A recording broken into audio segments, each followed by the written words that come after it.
Board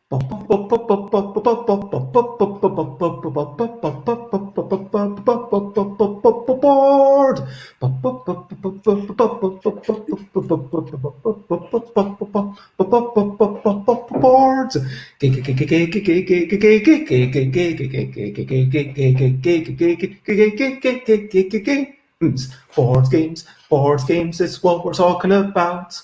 Board games, it's what we're on about. I am starting off this morning with a little bit of singing, and I guess by dancing you have passed the test. You are the person who is known as Jess, and hello and welcome to UX8. It's good to see that you are not late.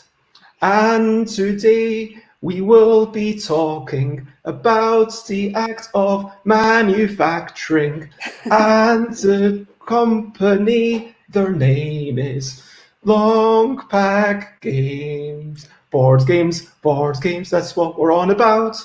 Board games, I'm not gonna shout. Hey! Very good. Amazing. Thank you. And we've got a shout out to you, and good morning to the Earthman, and good morning, Alan Outson.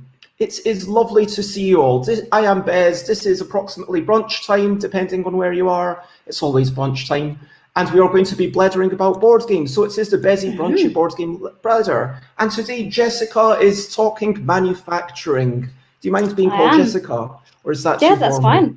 No, that's fine. As long as it's my name, that'll be good. Okay, as long as it is your name. Yes, yeah.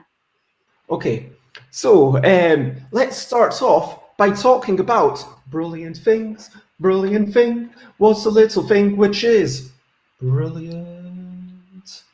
I should have asked you. Normally I ask people before the show, but I'm going to, unless you have... You did ask me, and I asked if it was okay for me to do this one, but I didn't get a reply. So should I do it anyway? Did you ask? Well, yeah. I was going to say wine, but I know it's very early. Not at this time in the day, but in lockdown, like a lot of people, I'm loving a glass of wine at the end of the workday. So I'm very lucky to have a little outdoor terrace here. So going and sitting out there with a glass of wine after work is a brilliant thing. That just sounds lovely. And whatever we're drinking, just enjoying that taste. Potentially, if you are doing it sensibly, obviously, enjoying that little bit of inebriation that it might offer. Of course. It is something that many of us can enjoy, you know, sensibly if it is up to you. And of course, if you have problems with such things, then, you know, it's a brilliant thing for those for whom it works. I guess like everyone in this world. Exactly. But yeah, so that's my brilliant thing that I like at the moment as well. And I recently discovered shandy, you know, and you get just half a beer and you top up the rest with lemonade. So it's quite weak, so it's not very strong. So yeah, I rediscovered that this summer as well when the sun's been out. So that's been brilliant as well. And Kate seems to be disappointed, thinking it would be more questionable. I'm sorry. Good morning, Andrew. Yeah, my audience seems to want me to make more and more questionable things, but that's not what's going to happen. The occasional... So, moving on to recent highlights, listening to music and seeing the sights, recent highlights. So, for those who didn't watch last night's stream, oh my gosh, I'm going to talk about... Actually, you go first, and then I'll pull up my pictures for this. Do you have a recent highlights that you can talk about? Recent highlights. Oh, just one thing. Well, I recently did, you know, the hashtag 100 happy days. Have you seen that online? So I did that for the last 100 days. So the common themes that came out in that were my dog is a happy thing for me, my boyfriend, playing games with my friends, and food and drink. That was the main highlight. So all those things, I think, are my highlights that I'll put in. And those are things that, did you start this 100 happy days thing just to, was this a reaction to the pandemic? A little bit. But I did it about 5 years ago, and it came up. You know, you get Facebook memories, and it said, "Oh, this." And I thought, do you know what? That's nice. It'd be nice to just be grateful and appreciative of something in my day, especially during lockdown when days can seem a bit similar if you're just at home a lot. So yeah, so it's just a way to be grateful and think about something really good, because most days have a really good thing. Yeah, and I think that I've kind of been inspired by Sarah Reed. I don't know if you know Sarah and Will Reed, the board game designers. Mm-hmm. And so, yeah, Sarah Reed does this kind of daily highlights thing. And I was actually very much inspired by that, both for this show and also for on Twitter. I like to Yeah. do a little bit more of a thing. And if we look, I just want to share, this is something that I bought yesterday. And I was so excited. I've been hyping it up for a while. Yes. But basically, this is a salty matcha latte Wow. with tapioca balls at the bottom and coconut jelly just above. And this is it. You know, I try to take my, not quite completion. You know, you've got those little balls at the end, but Yeah. I try to take my time over it. But you always want another one, don't you? Yeah, I had one of those before, and they were really delicious. I had one that had a lychee, was the little pearls at the bottom, and it was coconut in the main part, and that was a very good time. So I relate to your joy. Yeah, and just cycling along was lovely. And other recent highlights include games, games, games, games. What have we been playing? What are their names? Games! Wait. I'll go first, and I do want to encourage and invite everyone in the comments to also share what are your recent highlights. Let us know. What have you been enjoying? What's the source of positivity? And what is a game that you've been playing?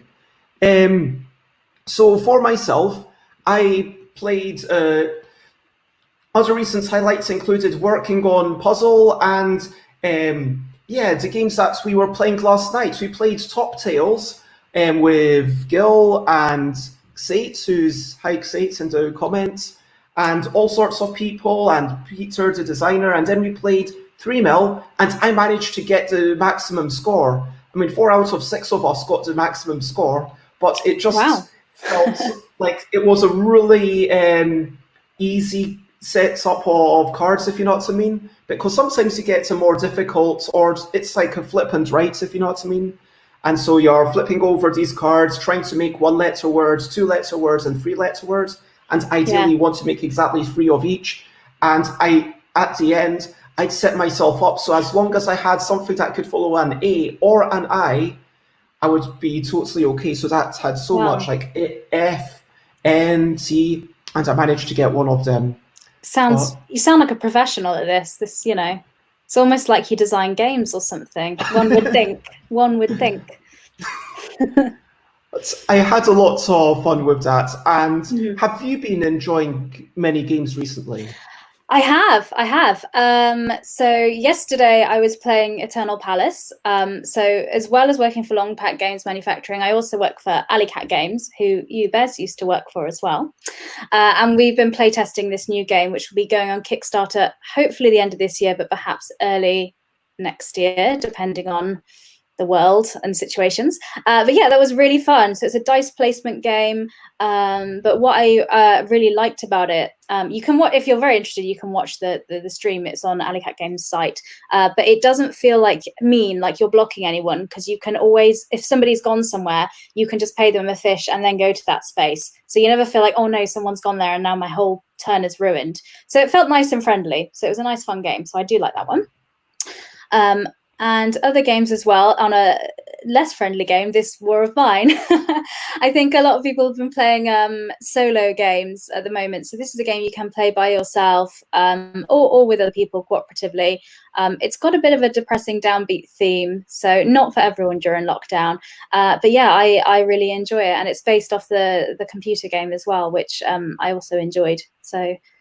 And there's loads of components and bits, which is always good fun. So it does take a while to set up, because you've got all these pieces to dig through, which is part of the fun of board games sometimes. So yeah, I mean, look at all that. Look at all that stuff. And is this another one that's LongPack manufactured? I don't think we did actually. I think this. No, I don't think so. I'd have to check, but it's just a game I like.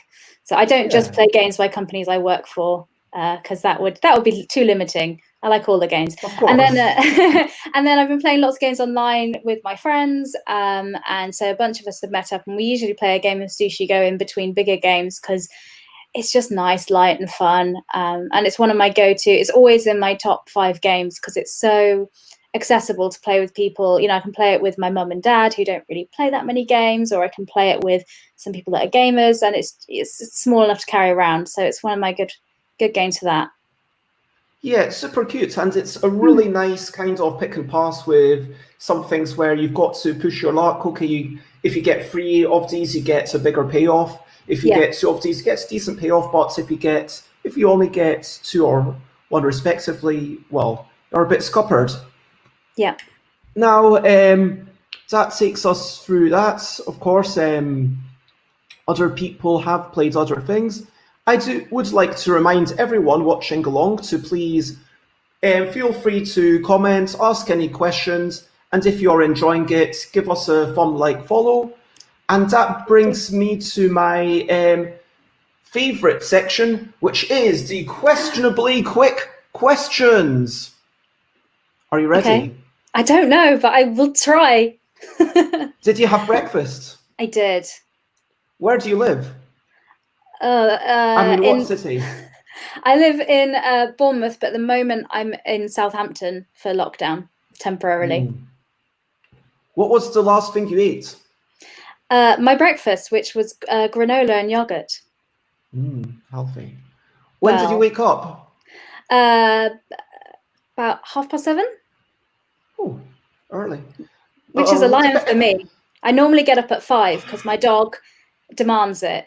He's ready to go for his walk and start his day. I'm not, but yeah. iced coffee or hot tea? Well, you've just heard I wake up at 5 a.m. most days, so coffee, definitely, always. Best thing to eat or drink whilst board gaming? Well, I'll go back to wine because I want to stay on brand.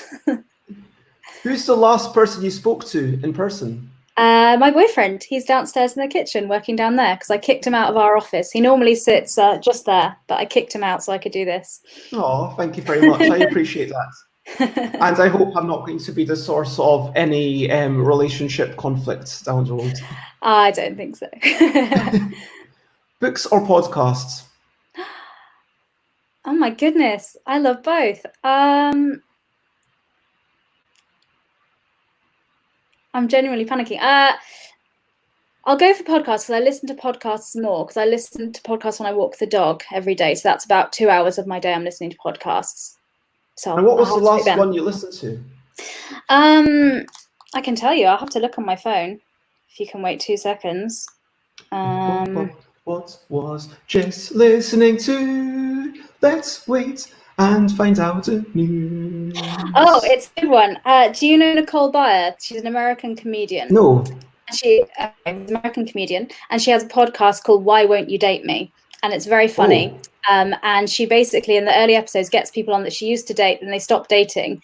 And they're all sometimes comedians, and it's just really funny because she's just asking like, "Why don't you want to date me?" And it makes me laugh. And she has some very interesting stories that make sense as to why they wouldn't want to date her. Because one time she, nearly fell off someone's roof when she was on their date, and all sorts of wild things. So if you like a comedy podcast, Why Won't You Date Me is very good. Oh. And yeah, as listeners will know, I'm a big fan of Dave Gorman, who is basically the only person who's been making me actually laugh, when I'm, in terms of videos and stuff. But going back to games, what was the last physical game you played?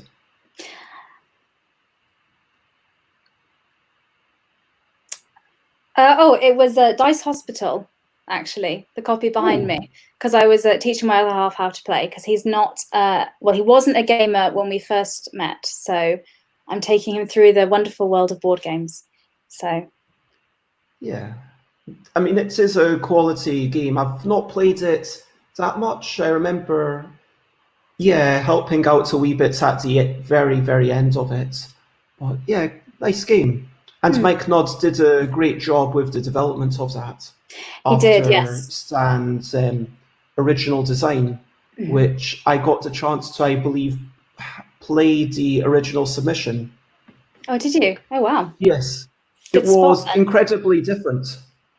Yeah, yeah. I hear that's interesting because the development process, games can change so much. It's a whole other skill to kind of games. Yeah, it definitely depends on the game. I mean, some games more than others. Morning, Alex. Lovely to see you. And carrying on with the quick questionable questions, what is your favourite colour to play? Red. Sorry. Good. I'll steal it from you. Oh, that's fine. I'll go purple. Oh, fair. Oh, great. We're all happy. Cards or cubes? Cards. I like the sound they make when they shuffle, when you have a nice kind of, you know, yeah. Nice. Wooden meeple or plastic figurine? I prefer wooden meeples. They just feel a bit nicer. So. I was going to ask, do you stack your games horizontally or vertically? But looking behind you, it seems like you don't really have any stacks of games currently. Yes, I know. We talked about this just before I started. So I temporarily moved. So I live in Bournemouth. I don't live with my other half, but for lockdown, we hadn't seen each other for a while. So I moved in, and I could only take so many games with me that would fit in the car. So I have them and about 3 or 4 others, and that is it that I have here. At home, normally, my housemate John, he's also a gamer, and so we have a big collection, and they are stacked horizontally on top of each other, and we have about 5 bookshelves that are full of them down in our living room. So I mean, the thing about horizontal stacking is if you want the bottom game, it's a little bit harder to take out, and they might push each other if you're not mindful of the weights. It is, but a lot of our games have expansions in and things, so the boxes are kind of full to the brim, and if you had them, you know, stacked that way, then they'll all fall out. But we do have the table behind us, so what I tend to do is get a stack, put it down on the table, and then lift and put the rest back. So that's my technique. But to each their own. I like it. I mean, it all depends on the game. Every game is different. Exactly. Okay, we've had comments. I might actually phase out this question. This might be the last time I ask it. Art or rules? Rules, you can forgive bad art, but bad rules. I mean, you're there for the game, so I would say rules are more important than art. But I do love a pretty game. It is nice. And name 3 board games you love quickly. Scythe, Sushi Go, Werewolves of Miller's Hollow. And do you have a favourite board game shop? I don't have one favourite board game shop. No, I used to own a board game cafe. So that one, Coffee and Dice in Bournemouth, which has a very special place in my heart. So we ran that for 2 years. So, but it no longer exists. But I'll say that one for now. Who's the coolest person you've ever met who's named Bez? Oh, I'm sure I've met somebody else the other week. I'll think about it. I'll let you know. I don't know anyone else called Bez, actually. So you can have that crown. Yes. Do you remember what games you started playing when you were a wee lass? I do. So the game that got me back into gaming as an adult was actually Hero Quest. Which my brother was given as a present when we were younger, and I really enjoyed playing, and I absolutely loved it. And then I did a bit of gaming in my teens and things, but it was mostly family games like Monopoly, Risk, and things like that that played with my family, and party games. And then when we went on holiday to France when I was about 20, my brother found our old copy of Hero Quest and brought it along, and we played it in the evenings. And it was really great. And I was like, oh, I need more of this. And then that started down the deep, dark road that led to where I am now with an entire career in board games. Nice. Which companies do you currently work for? Currently. So I work for 3 companies. So a lot of people that work in the games industry will tell you that a lot of companies give kind of part-time roles. So the main one I'm going to be talking about today is LongPack Games. They are a board game manufacturer based in Shanghai in China. But we have sales reps all over the world. So we have people in the US, in the UK, I'm here. So my colleague Martin Cubberley, who I think you know, Bez. We've also got Nils in Germany, Matthew in France. So the idea is that you can have someone local to discuss your game with and talk through those things. But the factory is based over in China. And I've been working for them for just over a year. Oh, sorry. and other news. So Coffee and Dice was my first thing in the games industry that I owned, and then when I finished that, I got a job at EM Publishing here, which is a company I really love. So this is a role-playing game company. So I love tabletop RPGs, and I do play about twice a week. We have our own system called What's Old is New, which is a system where you roll loads of D6 dice, pretty much. In summary, and that powers Judge Dredd and the Worlds of 2000 AD, and based on the comic books. And we have a series of books that come out that follow all the comic books. The latest one coming out is Strontium Dog. We also do supplements for 5th edition Dungeons and Dragons, because everybody loves Dungeons and Dragons. And we have a Kickstarter at the moment out called Mythological Figures and Maleficent Monsters, which is doing quite well. So we're quite pleased, as you can see there. So this is a supplement that can plug into your 5th edition game, and it's got kind of historical figures, legends, myths from all different cultures all over the world. It was a really great project because we worked with loads of different cultural consultants so that we could have things represented, you know, accurately and empathetically for cultures we're not a part of. There is a full list of everyone in there in the campaign details if you want to have a look. But, you know, we've got everyone from Santa to the devil in there, just to give you a brief summary. Yeah. And your final company? And my final company I work for, as we mentioned before, is Alley Cat Games, who produced, as you can see, Dice Hospital. And we've got some Kickstarters coming up of Eternal Palace, will be our next one, as well as Dice Theme Park, which will be a follow-on from Dice Hospital. And really quickly, if you can, what do you do for, what's the bulk of what you do for Alley Cat? I know that obviously everyone wears loads of hats, but what's the bulk of what you do, if you can summarize it in 20 seconds? Sure. My job is sales and operations manager. So my job is to speak to distributors and retailers and get the products kind of in shops and where people want to be so they can buy them. And I also do the operations and logistics. So I liaise with the factory in China and get the games on the boats and going to the right places so that they can be in the shops. Is that a good whistle-stop summary? That's very good. Okay. Your role for EM?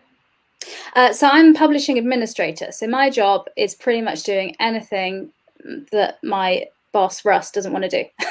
No, I'm joking. So I do the administration. So if you have an issue with receiving your game, or you do a comment online or a Kickstarter, myself or Russ will reply. I do the bookkeeping, just general behind the scenes administration things that keep a kind of a business running. So that frees up Russ's time to be creative and do the writing and do that side of things.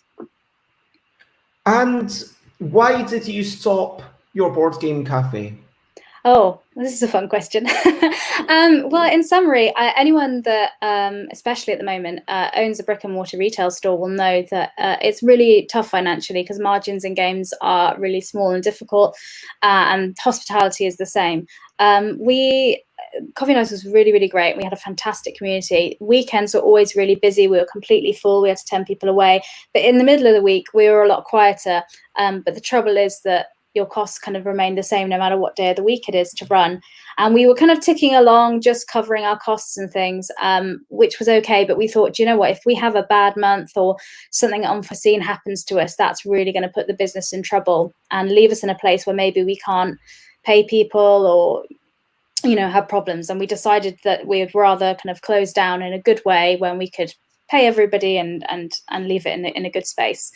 But that way, it was a fantastic 2 years and I had the best time. And I'm still in touch with a lot of our team members. We met up a couple of weeks ago to play board games actually online. So really nice bunch of people. And final question, do you have any middle names? What is your entire full name? My middle name is Anne. with an E. So Jessica Ann Hancock. I feel like I'm in trouble when you say it like that, because that's the kind of thing my mum would say if I was in trouble, and Jessica Ann Hancock. yeah, but do it with a Welsh accent now. Jessica Ann Hancock. Yeah, uncanny. No, and when you're growing up, because my mum's first language was Welsh, and one time she yelled at me in Welsh because she was really mad. And I think if anyone's parents speak another language, if you get yelled at not in English, it's serious. So well, it depends. I mean, my parents are Iranian, and we kind of speak that just as a way to keep that language going, because otherwise we wouldn't have learned it. That's true. Well, my nephews and nieces all speak Welsh. They go to school in Wales, and they're taught primarily in Welsh language. And my sister speaks Welsh, but I do not, unfortunately. Okay, and so that's the end of the questionably quick questions. So now I invite the audience to let us know, was that quick? Because that is the ultimate question. We've got some shout outs for Ira. Which is very okay, apparently. Very okay. We've got, and apparently that was definitely questionably quick. Sorry, I like talking. It's all good. That's what we're here to do. Exactly. Now, let's start off with a question from Alex, which is, are unique games like Keyforge becoming widely manufacturable? Is there demand? So the question is, is LongPack even geared up? Could LongPack make Keyforge? Yes, in the summary. In the shortest way, I think whether they're in demand would be more a question for the publisher side of things. Because as a manufacturer, so the publisher will come to us and say, hey, can you make our game? And we say, yes, give us the money, we'll print it. It's kind of the summary. So we don't at LongPack deal with kind of the distribution, fulfillment, selling it type of things, but we do the manufacturing side of it. And games like Keyforge is something definitely that we can do. We are known at LongPack for doing kind of quirky, different kind of games. Like we have one game called Planet, which I think might be at the top of this page as an example, which has got magnetic, it's not, I lied, but it's got magnetic pieces on it that makes a little world building thing. So if you have an idea, orange. Yeah, Blue Orange, yeah. So Planet by Blue Orange is the one I'm talking about there. But what I'm trying to say is if you have an idea or concept for a game, there's a lot of good manufacturers out there that's specifically work in board games, and they can help you find a solution for that, which is the difference between kind of really good publishers. They'll work, really good manufacturers will work with publishers to help you kind of create your game as more of a partner than just a printing service. I hope that roughly answers your question. With the big challenge is that something like Keyforge, it requires digital printing, where it's basically a large-scale form of print on demand, almost. Has LongPack done anything like that? Kind of print on demand?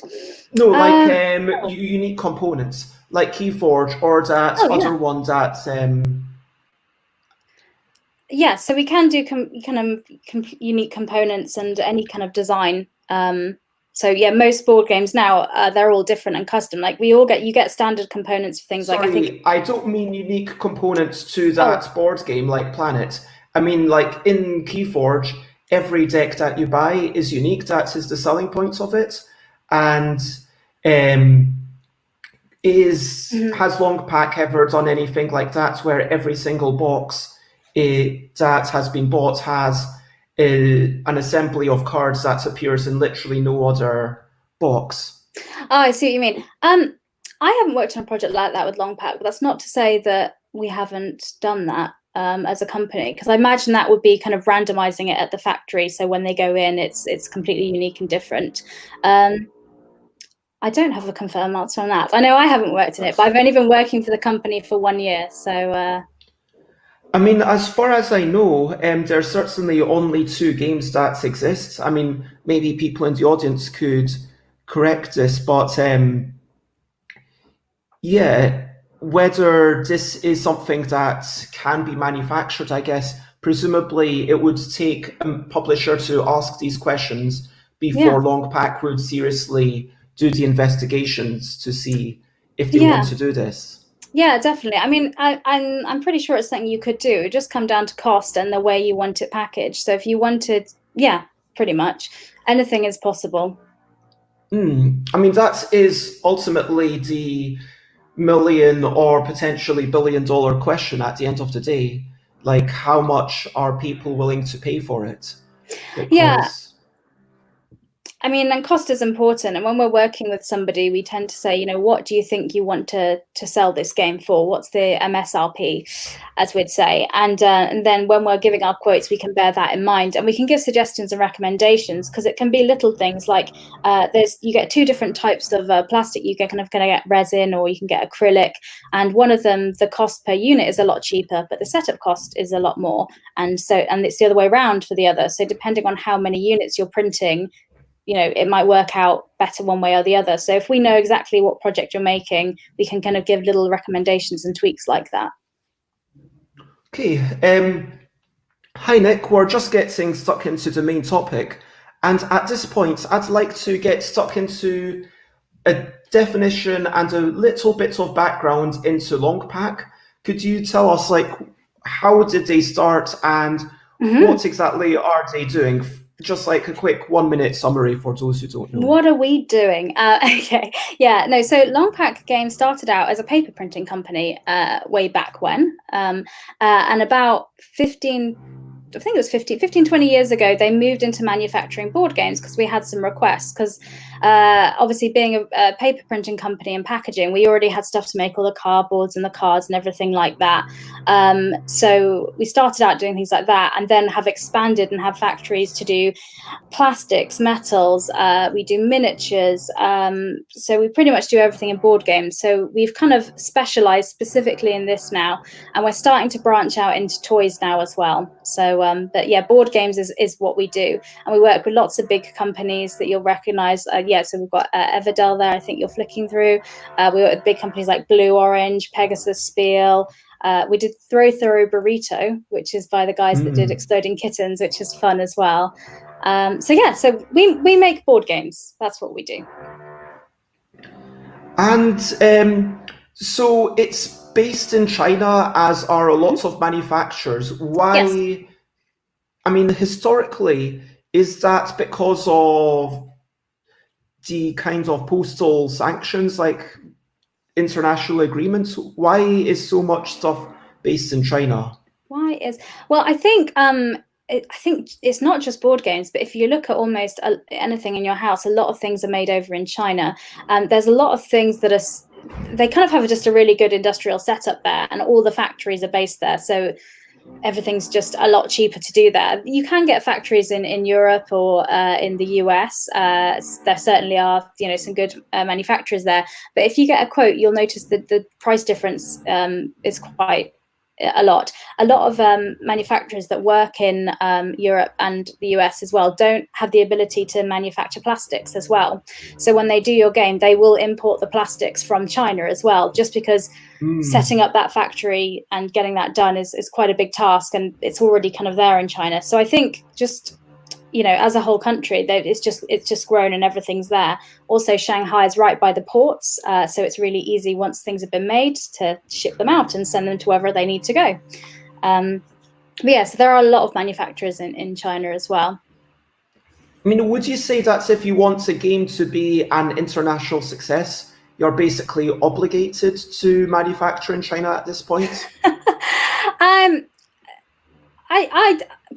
I wouldn't go hand on heart and say that. I don't think. It really depends on what you're doing. I think sometimes if you're doing if you don't have plastic components and you're just doing like a simple card game, perhaps manufacturing more locally to you would be okay. But I think if you're doing a big complex game and you've got lots of different pieces, if you're doing miniatures, I personally would get quotes from manufacturers based over in China.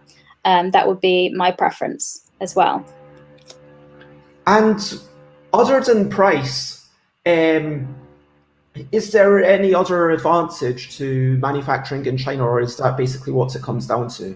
No, quality is the main thing, and I think the quality of the components and the expertise of everything there is massively different. Even if you look at punchboard games, you know, and of course in China there's a huge variety between manufacturers on that quality level. And I'd recommend any publisher or designer looking to work with a manufacturer, don't just base your kind of decision on price. I know it's very tempting to do because games need to be a certain price to be competitive, but you really need to look at the quality of the components, look at the games they've made before, and also how they speak to you and how the communication is, because sometimes things go wrong in manufacturing, and especially if you're you know, if your language is English and you're dealing with a company in China, there could be a language barrier. So you need to make sure the communication is good and that you're able to fix things when they go wrong.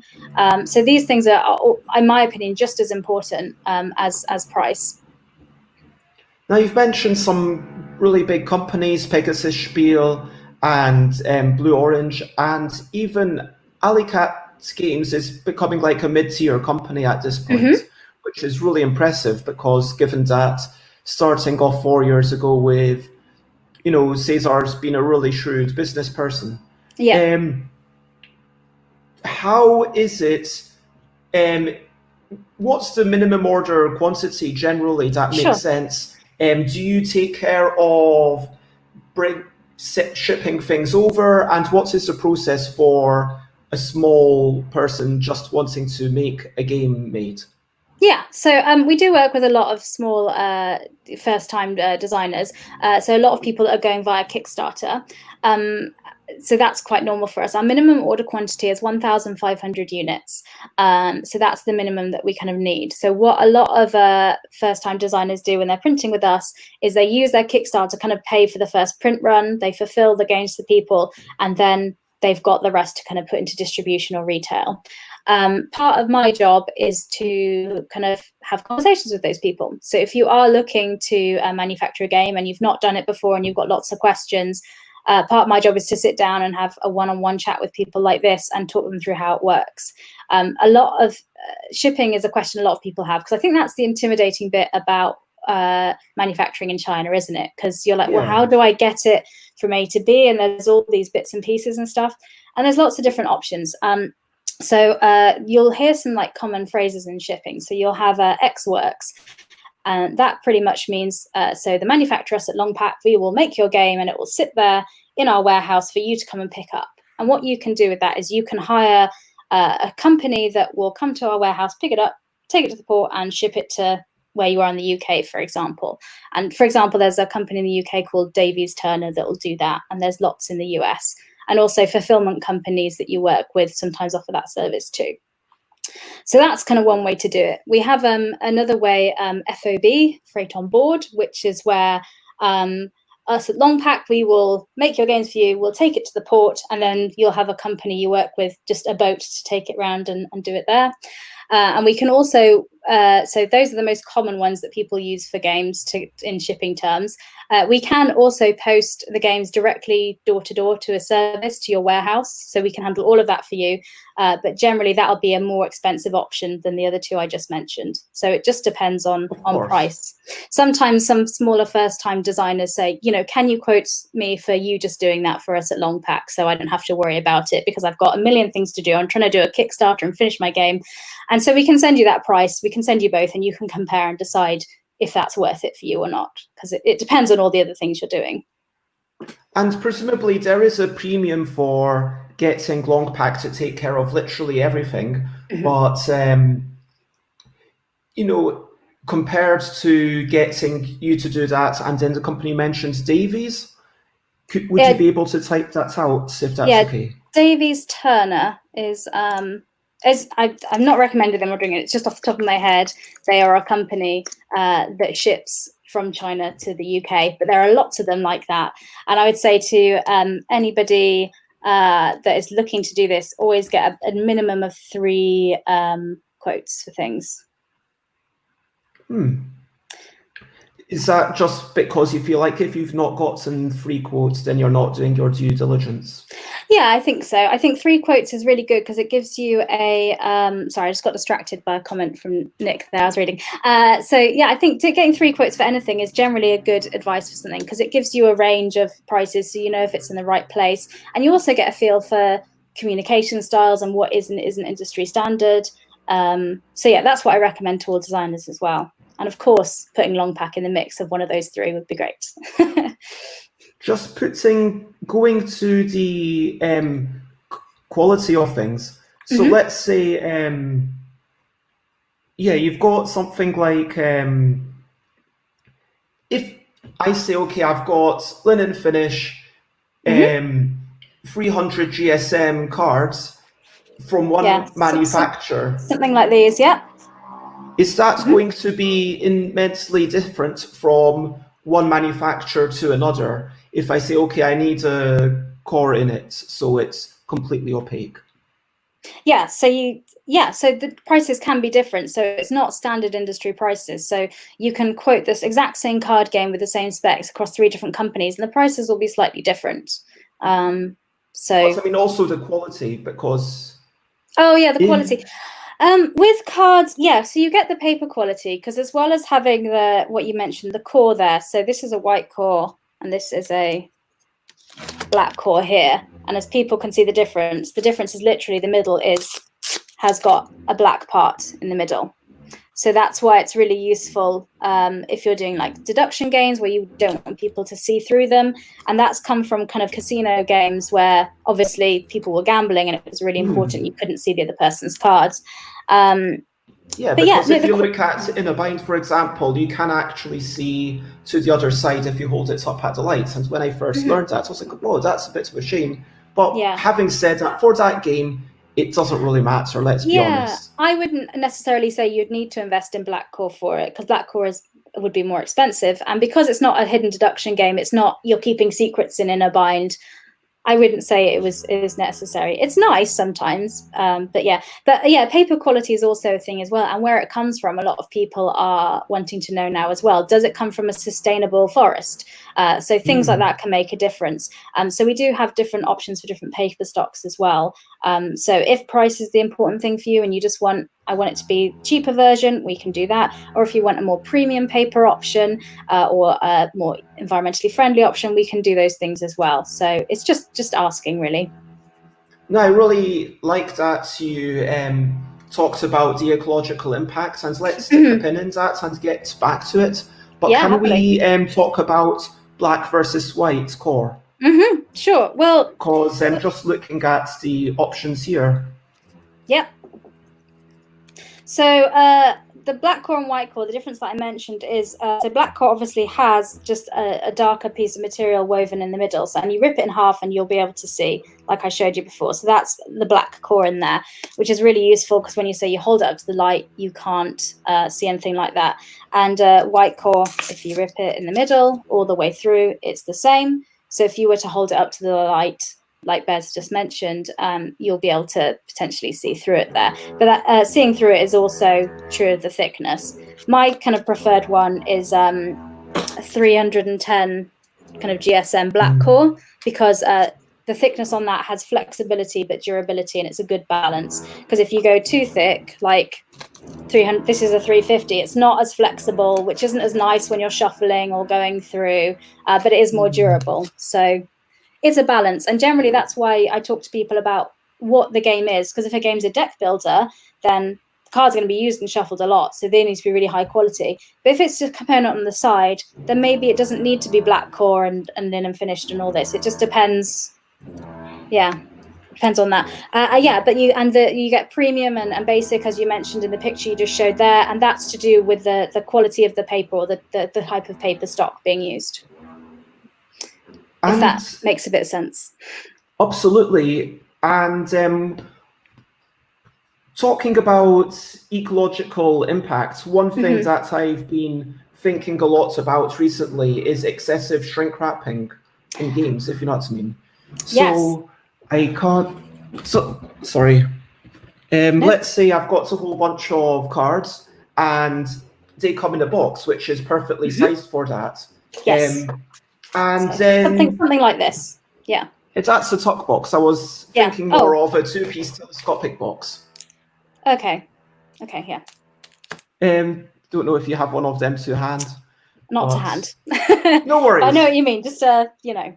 Yeah. So so for those who don't know, that's called a telescopic box, and that's called a tuck box. But let's say I've got that, and inside are the cards. Normally, these cards inside are shrink wrapped. Yeah. But I was thinking, for the purpose of the health of the cards and the consumer, those inner cards don't really need to be shrink wrapped at all, surely. No, they don't need to. We're having a lot of talks at LongPack about what we can do as a manufacturer to have a better environmental impact. So we're offering customers different options. So some people, we say, do you want that shrink wrap on the cards? Because you don't have to have that. So we can do other things where we get some paper and we literally just bind the paper around. It's kind of like a paper version of a rubber band that holds them together to keep them in place in the box. So we can do that. If we have a better insert for the game, so the components sit in there and are protected, by the plastic insert, because I think the big issue with plastics is single-use plastic. If you have a component like this and you're going to keep it and use it and play with it, that's not as bad for the environment as a piece of plastic you're going to rip off and just throw away. That's the problem going into landfill. So that's what we're trying to minimize. Also, on the outside of boxes, when you buy your physical box, there's shrink wrap around the outside of it. We're looking at other ways that we can not have that, such as having a little sticker just to hold it closed, or maybe even a band or something like that. So we are exploring different options like that. A lot of companies still like to have the plastic wrap around the outside because they like the idea of that protection, because, just from dust or just things in the world happening when it's in transport, getting from A to B. But a lot of other companies value more. They'd say, well, we'd rather order a few extra games and accept that a couple might be damaged, and we'll know that our environmental impact is better. As a company, what we're trying to do is we're trying to offset. We're doing a project at the moment where it's not finalized yet, but we're basically trying to do some carbon offsetting with our business by getting some more forests and trees being built. So the idea is that our impact as a manufacturer, we can try and offset. So we're trying to do things like that to try and make it better where we can. That's super awesome, because yeah, it feels like certainly I was told by another manufacturer that I'm not going to name,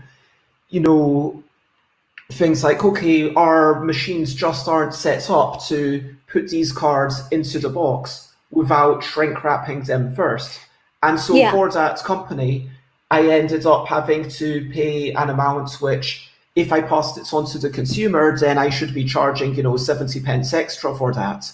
Now, part of that is just, okay, no one exactly does a multiplication. It's more of, okay, how much do we think this is worth? Because whether something's £15 or £12.50, let's be honest, it is partially down to what I think is something that people will accept and purchase. Yeah, at this point, it feels like if it's if I'm choosing between £12.50 and £15, I'm almost feeling like I might as well choose between £15 for all the difference it makes psychologically. But some manufacturing processes are set up where the plastic wrap goes on automatically at the end of the machine, and that's that. Ours doesn't do that, so which is why we can offer that as an option, and it's not going to be loads more expensive. So it depends on the manufacturing process that specific company has in place. And what they do, because I think at LongPack, because we started as a printing and packaging company, we did bespoke things for that. That's kind of what we worked in way from the beginning. So we're quite experienced in that. So we can do little things like this, and it's not as odd to us, perhaps.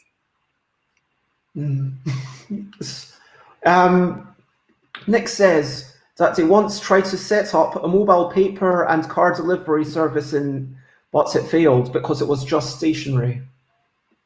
But is that a pun there? Did I detect a pun? Yes, I think Nick's. But in more serious news, Nick does say that working with China is fraught with unique challenges. So basically, keep close. I mean, yeah, I think there are cultural differences between China and Western culture, definitely, that we all know and are aware of. There's different ways of doing businesses. Like, I think sometimes I shock my colleagues at LongPack by accident because I'm very direct, and if I need something, I'll be very direct to say, okay, so this is a problem here, there, we'll need to fix it. And my colleagues are a bit, because in China it would be normally quite rude to be that direct. You'd normally be a bit more pleasant and talk around things a little bit more before getting to the point. But so that's why a lot of companies like LongPack, we have people locally to kind of help you. So myself and Martin are here in the UK, so we can talk to you through your project and kind of be a liaison with the factory. And other manufacturers do that too. I know Panda Game Manufacturing do that. What's Games, I think, have people in France. So a lot of modern manufacturers. Oh, you're on my Instagram. A lot of modern manufacturers will have people locally to help you with that. Yes, this is my.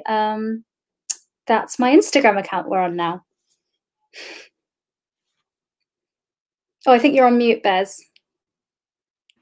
Oh yeah, sorry. If you want to see more of Tabletop Jess, then let's could you talk about, obviously we've had a big pandemic that kind of coincided with the Chinese holidays, and yes. Now are Chinese manufacturers back to 100% productivity? And yeah, let's do a quick COVID-related check-in with how things have been. Yeah, progress. I mean, I can't speak for all manufacturers in China. I can speak about LongPack because that's the one I work for and know.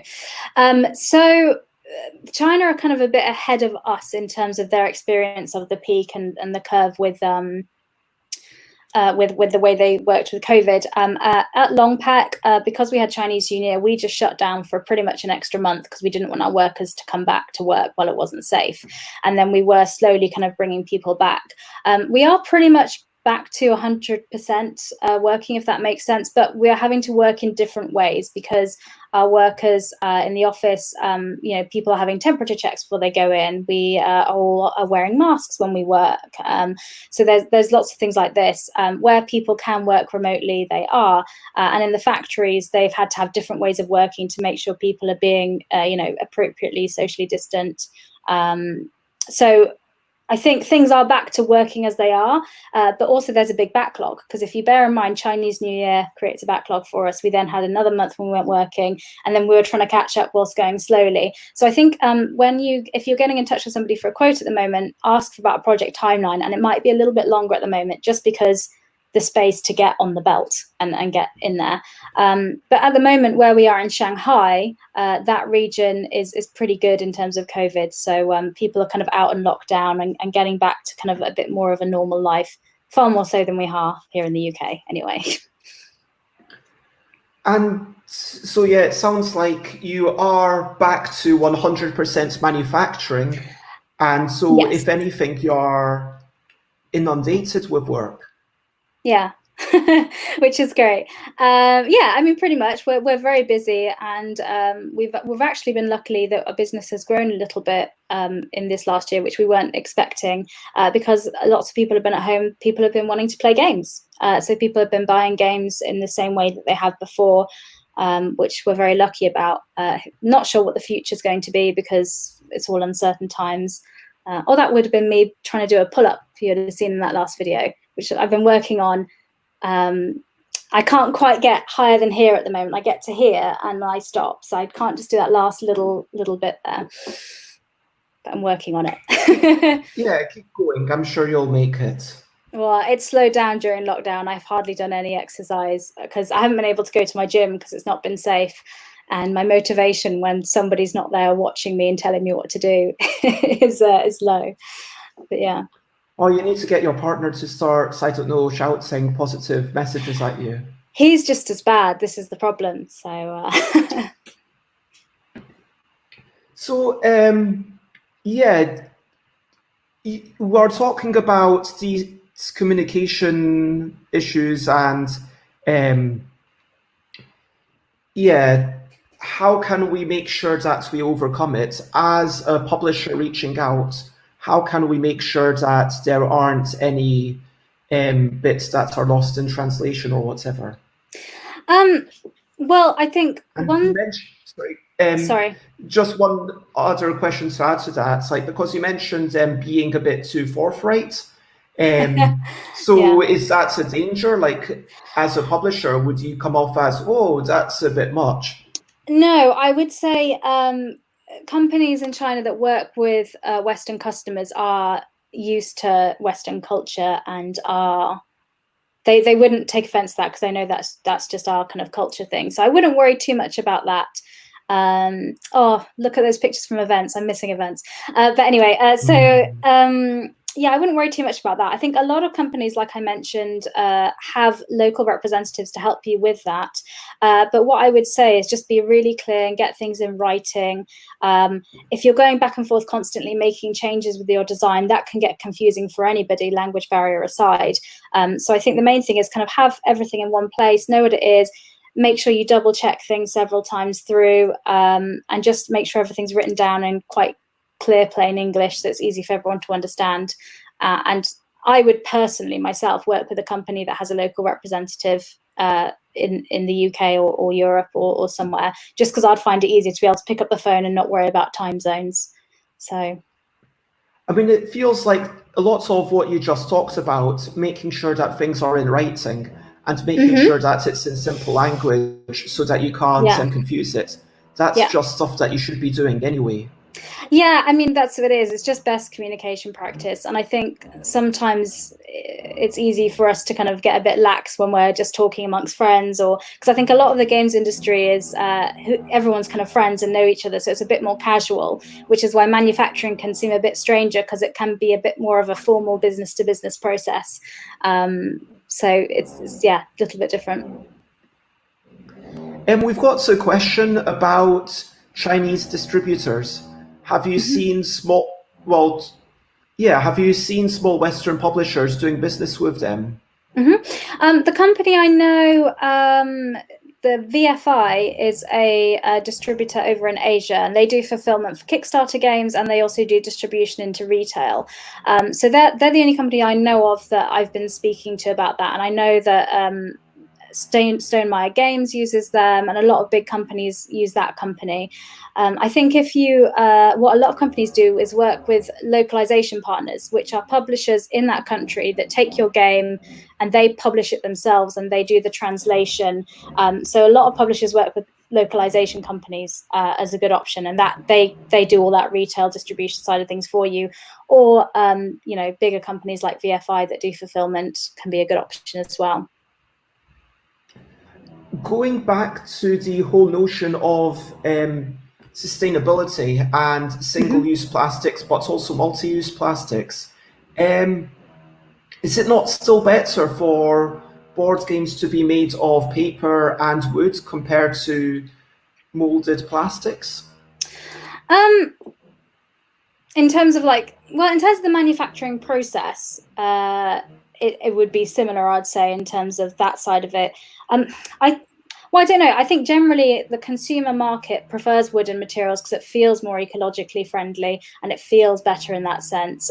So that's a big trend we're noticing with people. But I think as we know kind of globally, the danger with plastic is single-use plastics. That's the danger that ends up in landfill. As an item that's made to be kept and things and kept and used regularly, it being plastic by itself isn't that dangerous to the environment. It's when it gets thrown away and is discarded and it just sits there forever. That's kind of the issue.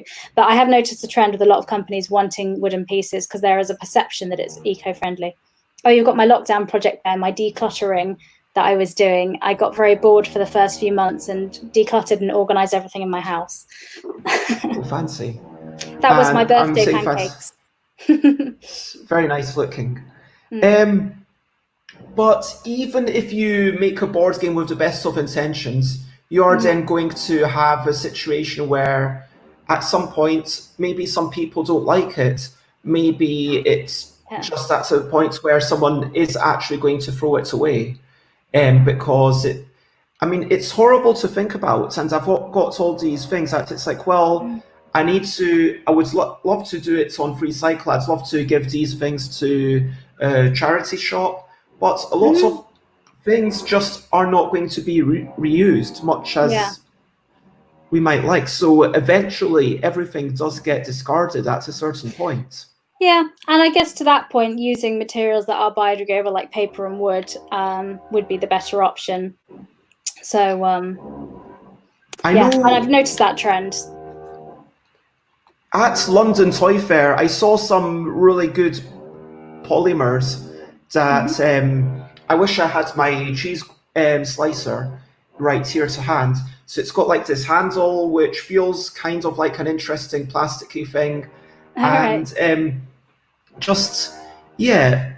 Now, have you investigating using any polymers instead of plastics, if you know what I mean? Something that you can mold in?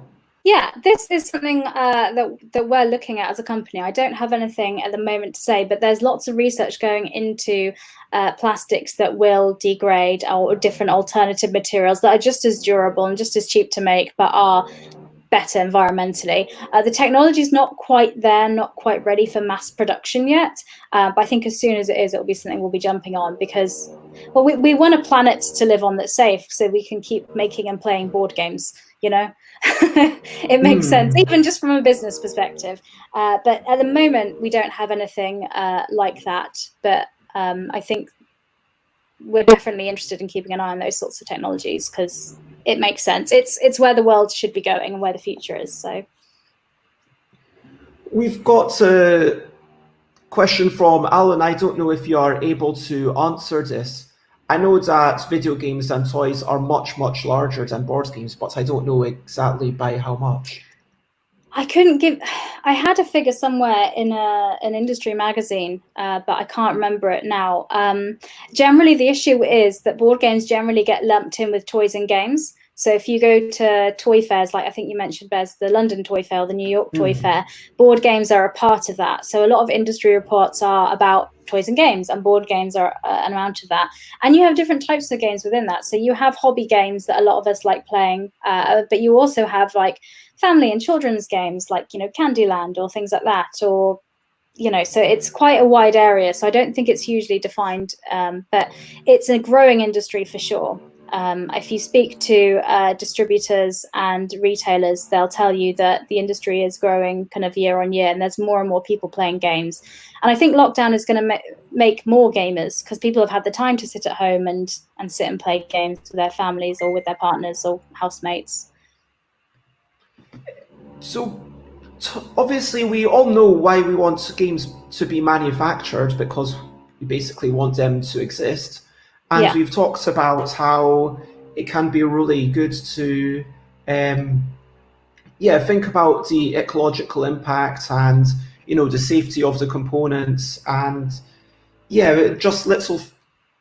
Is there any common pitfalls that you can pinpoint, and how should people work to avoid them from the perspective of a publisher or self-publisher working with LongPack? So common pitfalls in manufacturing. Well, I'd say with someone doing their Kickstarter, I would recommend them get in touch with the manufacturer before the Kickstarter even begins, because one issue sometimes people have is they price it up on what they think is right, and then they rush around to speak to the manufacturer after they've done their Kickstarter, and maybe the price isn't quite right, or maybe the components have to be a bit different.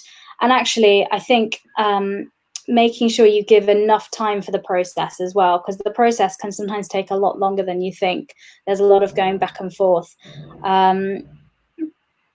I'm trying to think of some common pitfalls. I think making sure there's no typos or errors in your artwork is really important. So if you've got a really nice design game and board, just make sure you go through it several times, and someone else has their eyes over it before it goes to the manufacturer. Because we've had some people going, oh no, we found there's an error, but it's already on the belt and we've printed 2,000 units, so it's kind of a bit late then. So making sure there's not a silly spelling mistake or something that's going to be a very expensive typo would be important.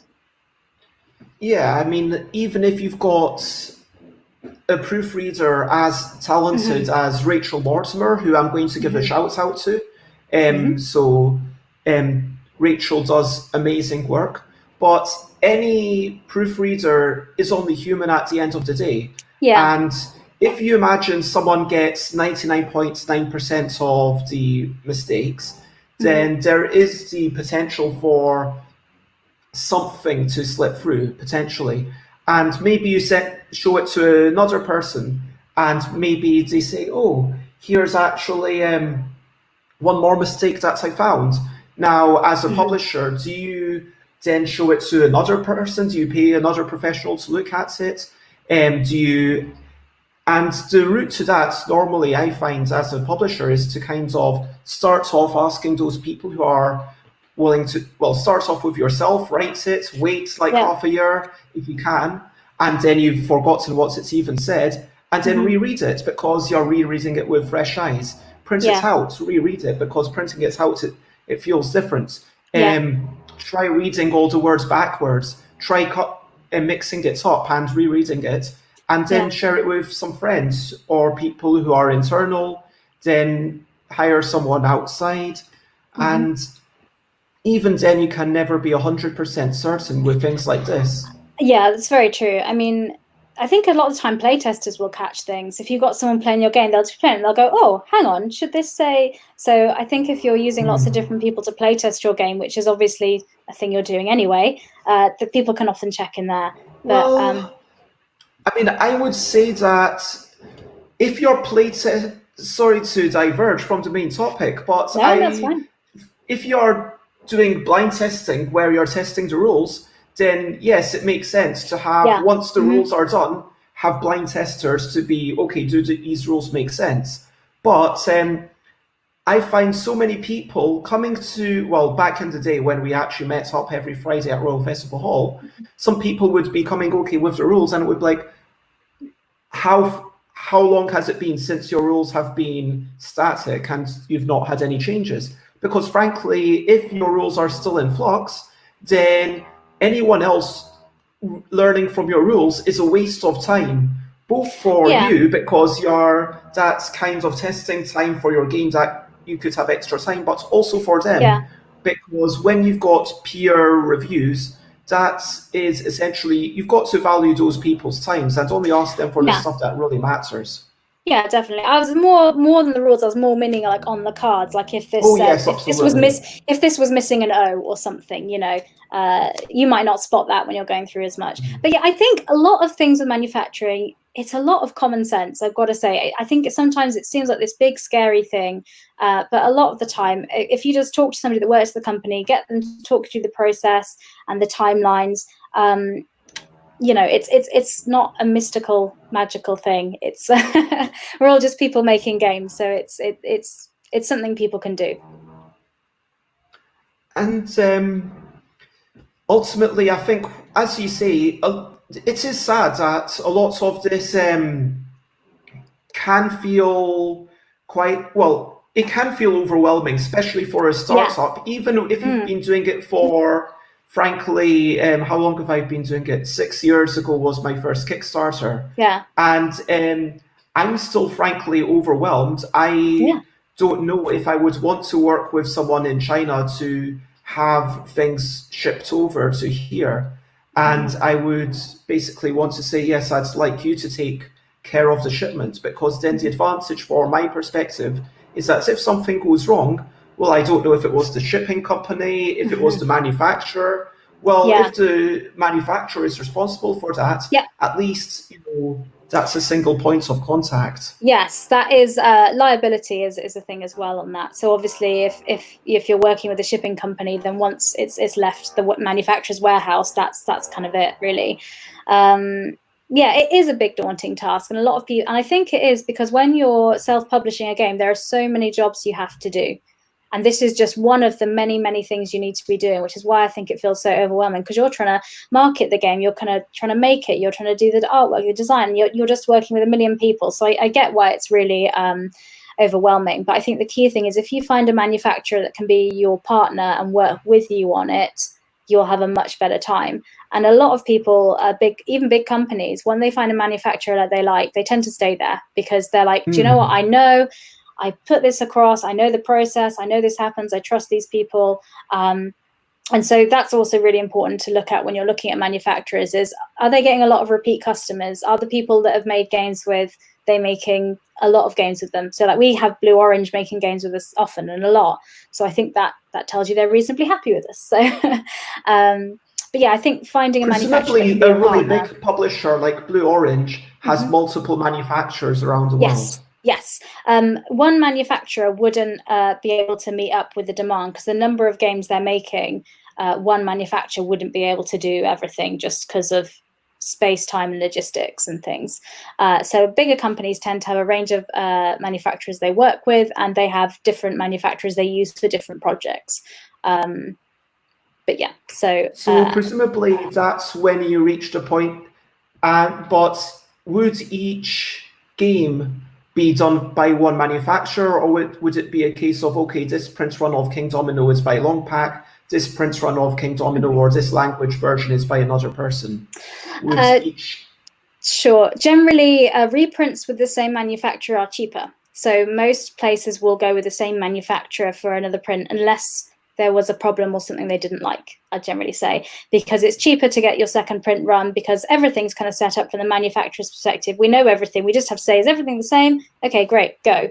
And so the price is a lot cheaper. And you don't also have all the setup costs. Like if you're making miniatures or getting custom shape things, all of those initial setup costs aren't there. You've just got the unit price. Oh, sorry, it's just a little barrel there.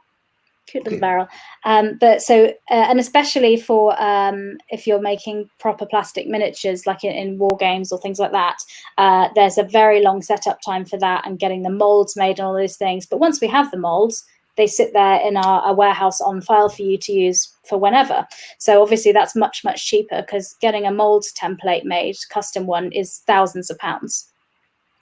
I know that there's been talk of having the text, like the language dependent parts of the game, on a separate printing plate, just so that it can be economies of scale work a little bit better. For example, Yogi, I think it's in, I can't remember how many versions, it's about 20-ish at this point. Wow, I didn't know it was that many.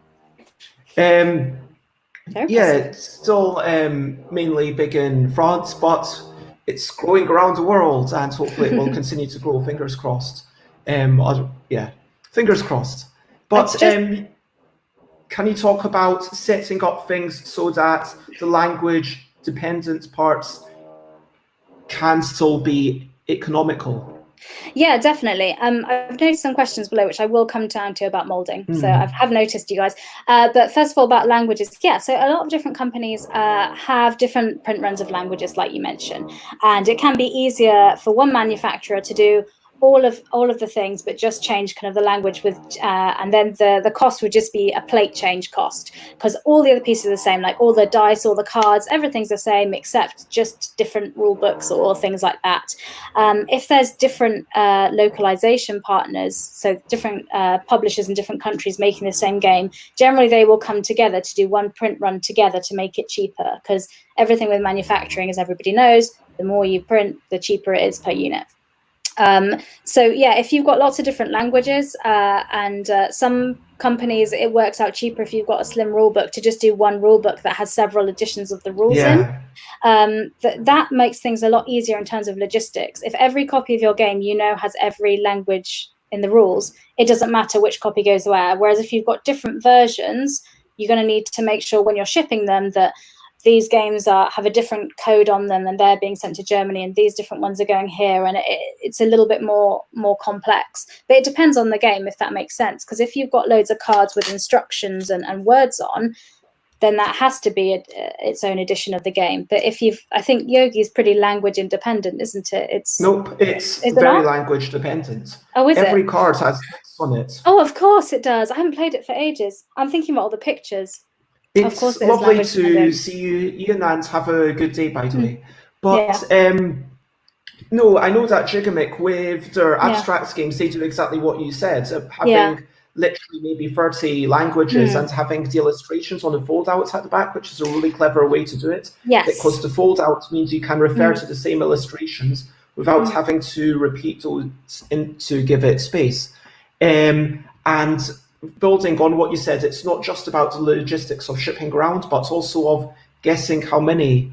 To quickly answer Nick, I don't believe BGG does keep track of that, and there's a strong movement towards having better credits on BGG. Yes. To answer that, yeah, and I would like to ask this of you, how long do you keep molds and also printing plates? Is it the same? So with LongPack, there's not a set definitive time, so I can't say we're going to keep this for 5 years. We generally keep them for a long time because we've got a lot of storage for that. If we were ever going to get rid of some molds or plates, we have contacted the publisher just to check, is what we've done. So we've got in touch and said, hey, we've had these for 4 years and you've not done another print run. Are you going to be doing another one, or would you like us to get rid of these molds? So generally we've tended to do that. A lot of times games that are very popular, they've come back to us, so we've used them again and again. So there's not really a set answer that I have for that. But so you do always double check before destroying or getting rid of things?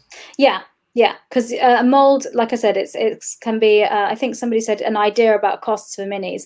It's really hard for me to give a price here because it's so dependent on how complex the miniature is, and also how many you're doing, how many units you have. I couldn't give it a rough price, but a starting cost for setting up a mold is thousands of pounds. It's in that sort of range, and it depends how many you're doing and how complex it is.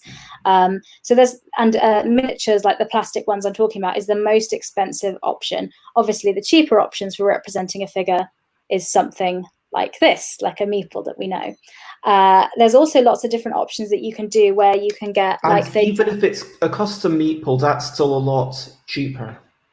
Yes, so we have standard components that are quite cheap, but if you're going to make things custom out of wood, it's a little bit more expensive. Sometimes I think it's not as expensive as you think sometimes. So if you are getting a quote for something and you're not sure, you can ask for both. Say, hey, can I see how much it would be for a standard meeple, and then how much if I have something custom? And then you can compare and decide if it's worth it in that game.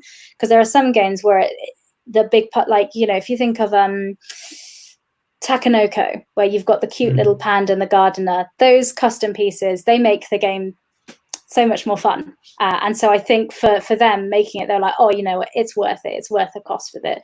But it depends on your game, what that is. In terms of standard minis, I just had that question there I've seen. I'm guessing you mean like kind of war game miniatures, like resin injection molds. Not really. Is the best way to say it. We do have standard miniatures like wooden meeples and plastic counters, and different manufacturers will have different standard ones in their list. So if you were working with a manufacturer and you're like, I need a component that looks something like this, can you show me some samples of your standard items so I can pick? We can do things like that as well.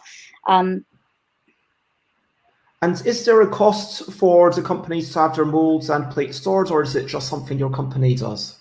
It's just something we do, because for us, if we have your molds and plates, you're probably going to come back to us to use this again. So no, there's no charge for us storing it. There's no like warehousing fees for that or anything. It's just when you come back to us for a print run, we'll have them there kind of ready, because obviously, if you think about the scale of manufacturing and the size of the facilities that you have for that, and you think about the size that kind of mold will be, it's not a huge issue.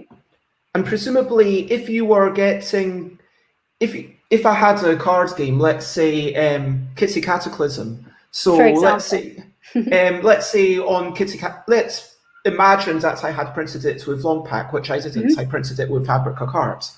But let's say I had gone with LongPack, and then I said, okay, I want this one card changed. So I basically need to have a whole new plate for that.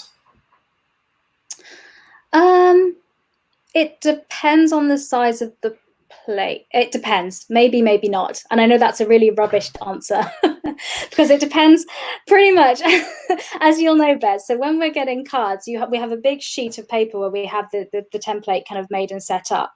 And if you're not using all that space, in theory, you could always add a little extra with some more cards up there and things to make the cost cheaper.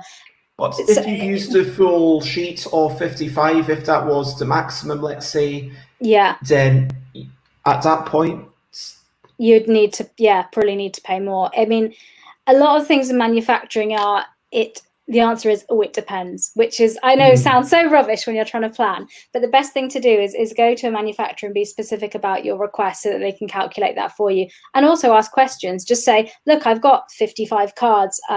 If I did 54, would it be cheaper? Or what size, if I made the card slightly smaller or slightly bigger? Ask those questions, because they'll be able to calculate that for you in that moment at that time. So, I mean, presumably there's very set. I'm just going to ask a few questions now I've got you for myself, for my own curiosity. Okay. So, yeah, presumably there's like a very small number of specific card sizes which are a lot cheaper. Yes, so there are standard card sizes. So we have the template set up to cut those out. So that's and again, if you can, we've got quite a wide range at LongPack, because, like I said, we started in doing paper and printing, so that's kind of our area we're really strong.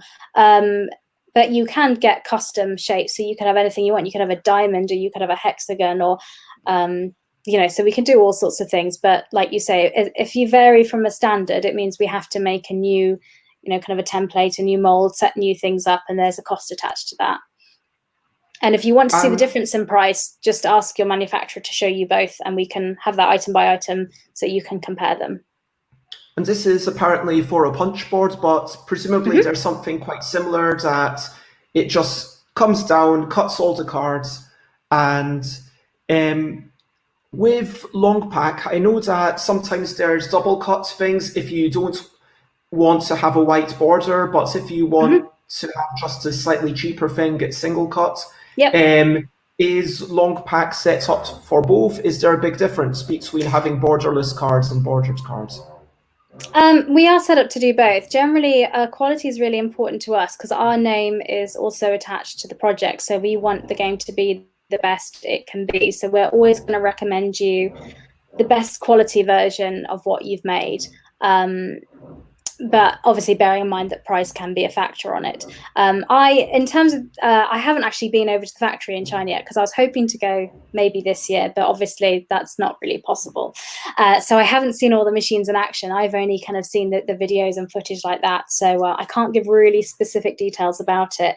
But if you wanted to ask questions like that, I could certainly find the answer for you if I contact my colleague who's over at the factory. Could you give an idea of the percent? I basically have 3 personal questions. Sorry, I know it's running a wee bit. I feel really bad about this. That's okay, don't worry.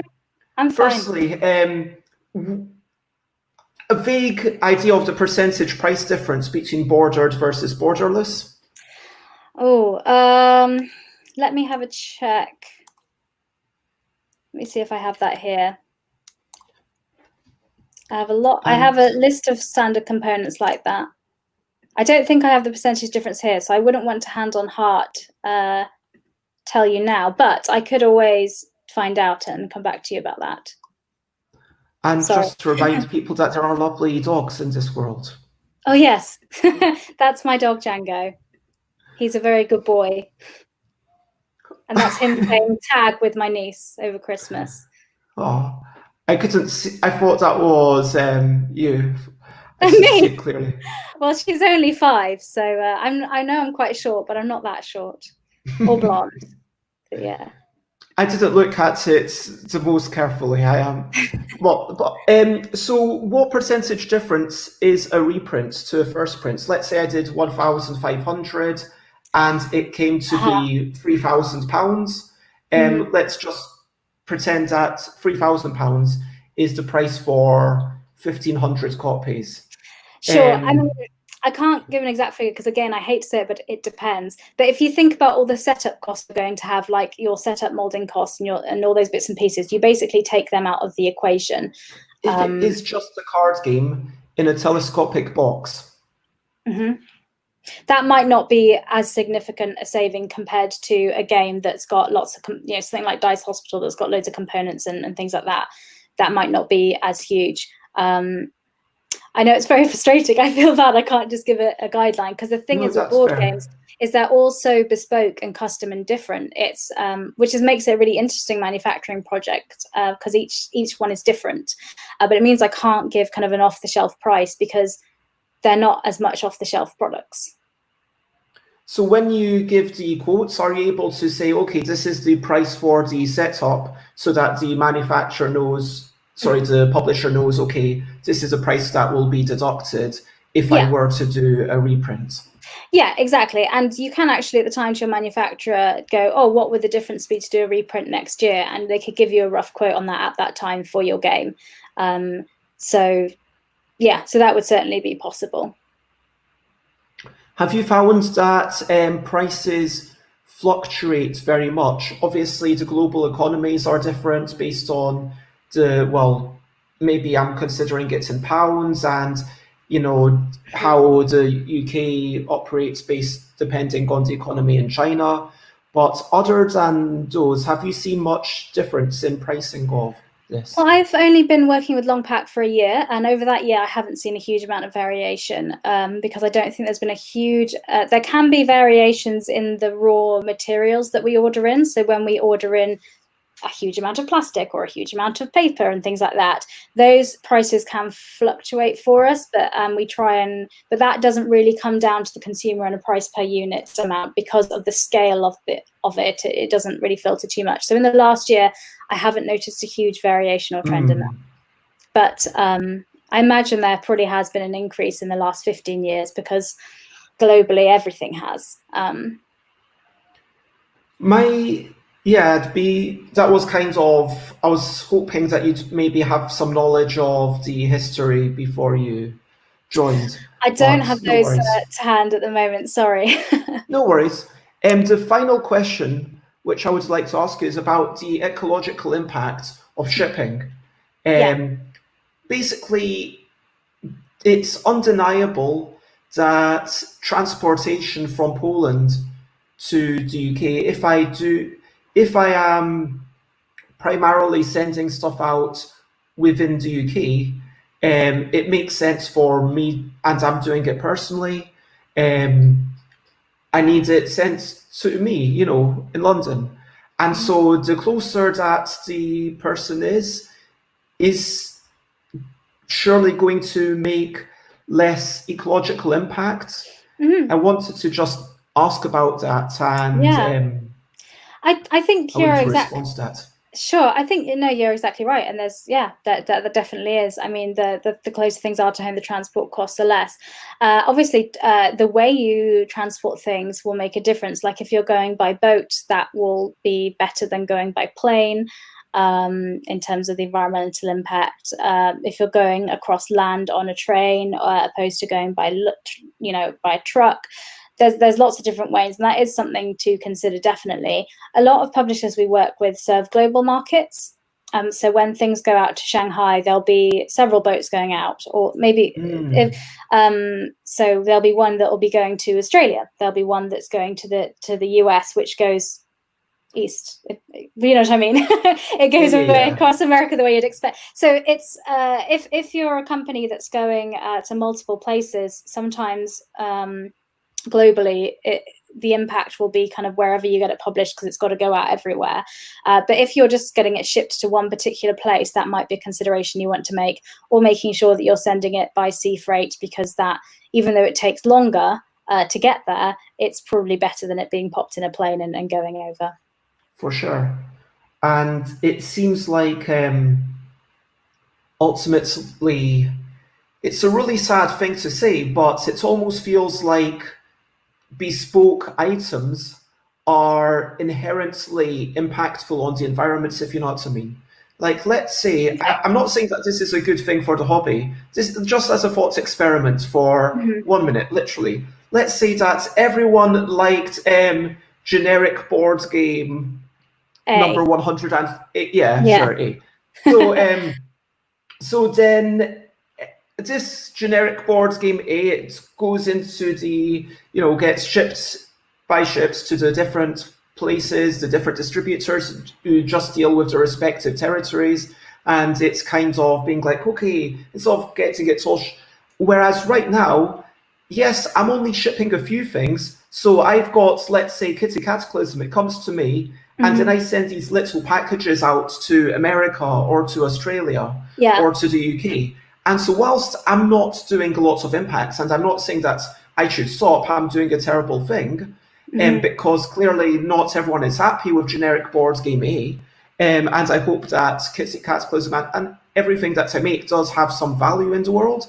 But with there being 1,000 people like myself making these small bespoke games, it's undeniable also that there is going to be more impact, do you know what I mean? Because there's going to be all these tiny packages flying around.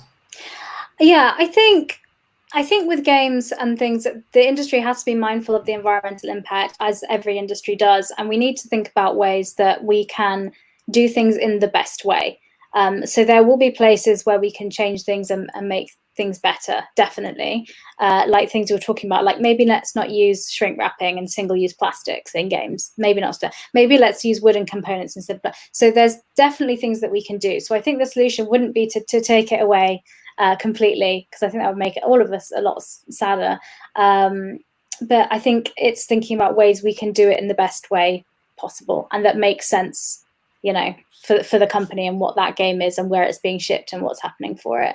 Because like you say, if you're just doing a card game and it's being mainly distributed in the UK and France, that makes sense that maybe you'll choose to manufacture in Poland because that makes sense. But it depends on the product and the game and the markets you're going to. But I think these are things that all publishers and, you know, should be considering. Definitely. Well, it has been a lovely, lovely chat. Before we finish up, I would like to invite you and everyone watching to share a thing that you're looking forward to, as well as any. I'm just going to remove the word daily because someone mentioned that it suggests that it's got to be a hope or ambition just for today. Okay. But like, I like to just have, okay, I don't know, I'm still working out the format. Even like this is the 85th time that I've done this show, but continuous improvement is good. Thank you. What do you think? Daily hope, ambition, or just hope or ambition? I think hope or ambition is good because it opens it up, you know, for grander things people are talking about. So you can talk about the little minor thing for today, or you can. I am looking forward to having a distanced walk with my lovely friend. I'm going to cycle a wee bit over that way and have a bit of a distance walk. My hope and ambition for today is just getting some work done, redoing the puzzle rules yet again, and sorting out some organizational stuff that I'm not going to get into, just organizing stuff ahead of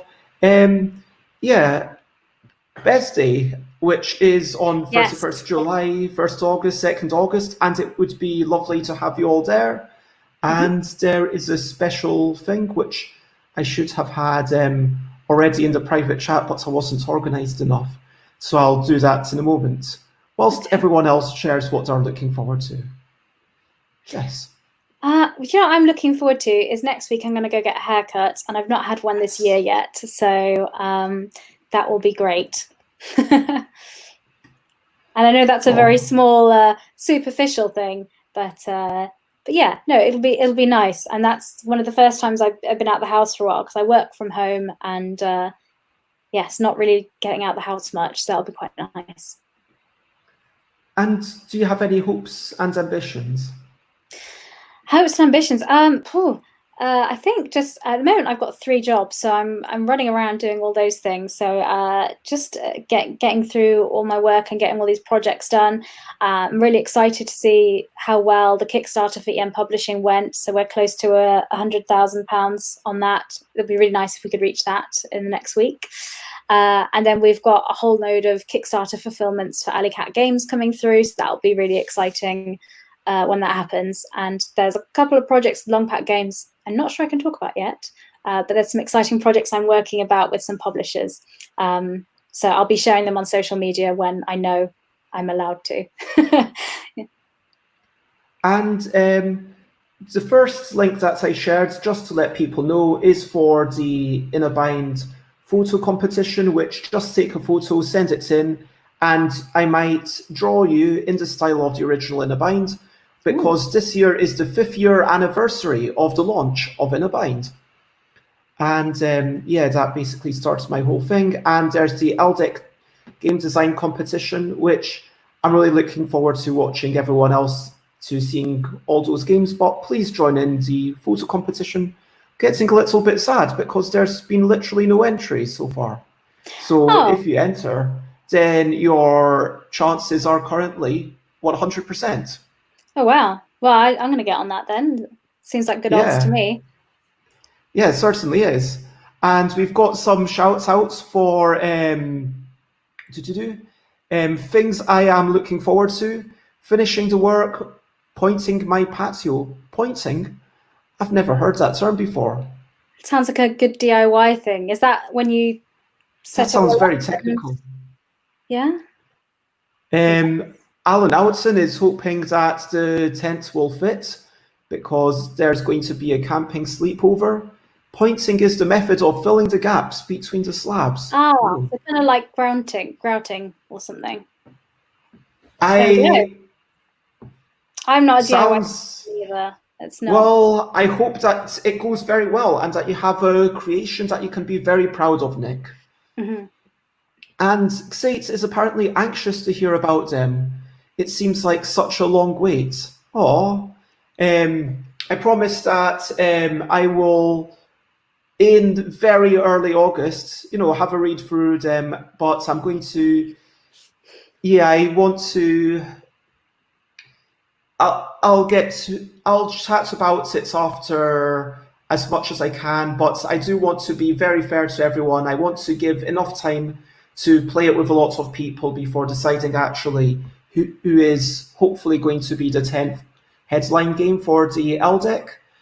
And apparently the best thing about working on the patio is it's doing something well despite it being beneath Nick. Oh my gosh, this is fantastic. Earthman working with their team on transmedia IP, which includes a video game, 2 board games and 1 RPG. Hope the board games will be finished by the end of the year. Nice. That sounds like quite a bit. So yeah, all the best with that. And if you want to check me out, I am stuffbybez.com, twitter.com/stuffbez, instagram.com/stuffbez, twitch.tv/stuffbez, facebook.com/thingsbybez, stuffbybez@gmail.com, and you can check out all those things. And Jess, if you want to read out your bits. Yes, you can email me at jessica.hancock@longpack.com if you have any questions about that. I'm at tabletopjess on social media platforms, and all of the websites for LongPack Games, EM Publishing, and Alleycat Games are listed below there, but if you Google them, you'll find them as well. This has been a lovely chat. I think that we skimmed over everything else that you've done, like the cafe, the RPG, the publisher, logistics, and rightfully so, because it feels like we could have chatted about manufacturing for another hour. Yes, definitely. And there's so much to consider: the sustainability, the type of board game that you're making, and make sure that you communicate, make sure that you are clear, make sure you get things in writing, make sure you get multiple quotes. Is there any other things you need to be reminded about for the recap? Oh, gosh. I think you just summed it up really well there. Yeah, just when you're working with a manufacturer, make sure you're not just going by price. Think about all those other factors that we talked about today. And feel free to ask and have a video call with them, because that'll tell you a lot about what they're like, and where possible, get them to play your game or do a demo or show it to them, because when they have a good idea of what you're trying to make and what the game does, they can make suggestions for components that perhaps things you haven't thought about. So that would be my recommendation. I'm glad that you enjoyed it, Xate, and thank you very much, Alan. You're very welcome. It's a shame that we didn't have Jess in the comments. Sometimes we have my friend Jessica Jane Sankey, and so it would have been funny because then I would have been singing Jess. And I was gearing up. up There can to be call only one one. of you. There can be only one. That seems really unfair. I mean, I mean, but the interesting thing is, have you ever seen both of us in the same room at the same time? no. Yeah, well, there you go. Okay. So, thank you everyone for joining in. Thank you, Xate, Earthman, I don't know your real name, Alan, Andrew January, and thank you, Andrew, for all your amazing feedback on the puzzle rules. It's been brilliant and helped so much. Thank you, Alex. And yeah, just everyone who's been chiming along. And Nick, it is lovely to have you with us. And Ian, to pop in, and everyone who's been watching and just, lurking. Thank you for, watching along. And I hope you've had a wonderful show. Yes. Thank you. Please don't block the other Jess. Oh no, don't do that. We're all great. All Jesses are great. Don't block us. But yeah, I'd like to say thank you for having me, Bez, and thank you for doing this show. It's been really nice. When I've been working in my office, I've had it on in the background when I've been working, and it's really nice to have like interesting topics and conversations around board games, but also just a bit of positivity in the day, which you brought. So thank you very much for that. Thank you. That means so much. And my final thank you is for you, kind of sharing all your wisdom and expertise and your lovely face and your beautiful demeanor and personality with the world. It's gonna make me blush, Pez. What's this? No, you're very welcome, and thank you for inviting me. It's been really, really good fun. Do you have any final closing words? Oh gosh, I should have prepared something, shouldn't I? No, just I'll copy Will Wheaton and say play more games. And if you've enjoyed this, then please share and spread the word. My next streams are going to be tomorrow, 10 a.m. I'm introducing the wonderful Tiz Creole, who's a Mexican artist, board game designer, and has been exploring with giant bouncy castles. But also, I'm co-designing a game about discrimination, bigotry with them. So it is going to be a little bit serious potentially, but I'm going to flash up stuff. Sunday is going to be doing a bit of an Ask Me Anything as I ponder a lot of things. Monday, going to be talking about the Australasian continent with Steve D, although, yeah. And there is, of course, only one thing left to do, which is to say bye, bye, bye, bye. This is a goodbye song. Bye, bye, bye, bye. Thank you for watching along. Bye. Bye, bye, bye, bye. This is the end of the show. Bye, bye, bye, bye. But now it's time to go. Bye, bye, bye, bye.